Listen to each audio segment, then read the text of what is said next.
Okay, so video kali ni kita akan tengok pada topik L'Hopital rule. Okay, so apa itu L'Hopital rule? Okay, L'Hopital rule ni adalah kalau kita nak selesaikan satu function yang melibatkan ada denominator dan numerator. So bentuk dia tu kita dapat dalam bentuk indeterminate form. So apa itu indeterminate form? Indeterminate form adalah apabila kita dapat nilai dia sebelah atas dan sebelah bawah adalah 0. So ada banyak jenis bentuk indeterminate form yang melibatkan 0, 1 dan infinity. Ini contoh dia lah. So selain kita dapat bentuk 0/0, kalau kita dapat bentuk indeterminate form dalam bentuk macam ni, 0/0, infinity/infinity, ataupun 0 darab dengan infinity, infinity tolak infinity, 0 kuasa 0, infinity kuasa 0 dan 1 kuasa infinity. So kalau kita dapat case yang macam ni, 7 bentuk ni, so kita akan apply L'Hopital rule. So apa itu L'Hopital rule? Kita tengok dia punya teori. L'Hopital rule, kalau kita dapat bentuk fx dan gx, iaitu fx adalah dia punya sebelah atas numerator dan gx bawah dia, fraction dia denominator, kita dapat bentuk 0/0 atau infinity/infinity dengan syarat g prime dan x tu tak 0 lah, not 0.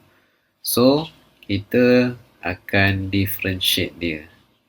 Fx kita akan differentiate jadi f prime, gx kita akan differentiate jadi g prime. Kita tengok contoh. Contoh dia bagi example negative function negative 2x plus 8 over x square minus x minus 12, and x approaches 4 for limit x approaches 4. So bila kita masukkan nilai 4 ke dalam function fx dan gx, so kita akan dapat negative 2 times 4, negative 8, negative 8 plus 8, 0.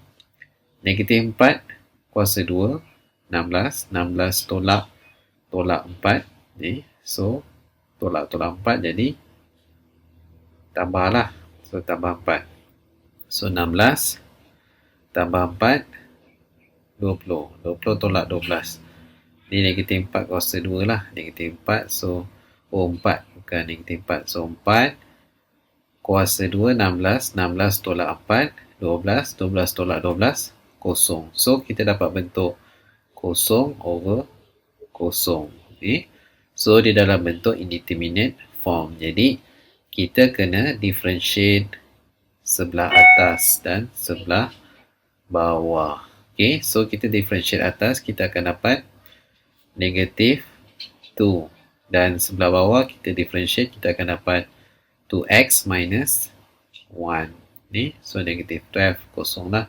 Jadi kita akan dapat bentuk negative 2/2x minus 1. Dan baru kita masukkan nilai x equal to 4. So kita akan dapat negative 2/7 jawapan dia. So itu adalah cara nak implement L'Hopital rule. Jadi L'Hopital rule ni senang je lah. Iaitu kalau kita nak selesaikan function, limit dia bila kita masukkan nilai, kita dapat bentuk 0/0 ataupun infinity/infinity, automatik kita akan implement L'Hopital rule dengan cara kita differentiate function sebelah atas dan sebelah bawah. So samalah untuk 0/0 punya case dan yang lain-lain. So kita jumpa video yang lain.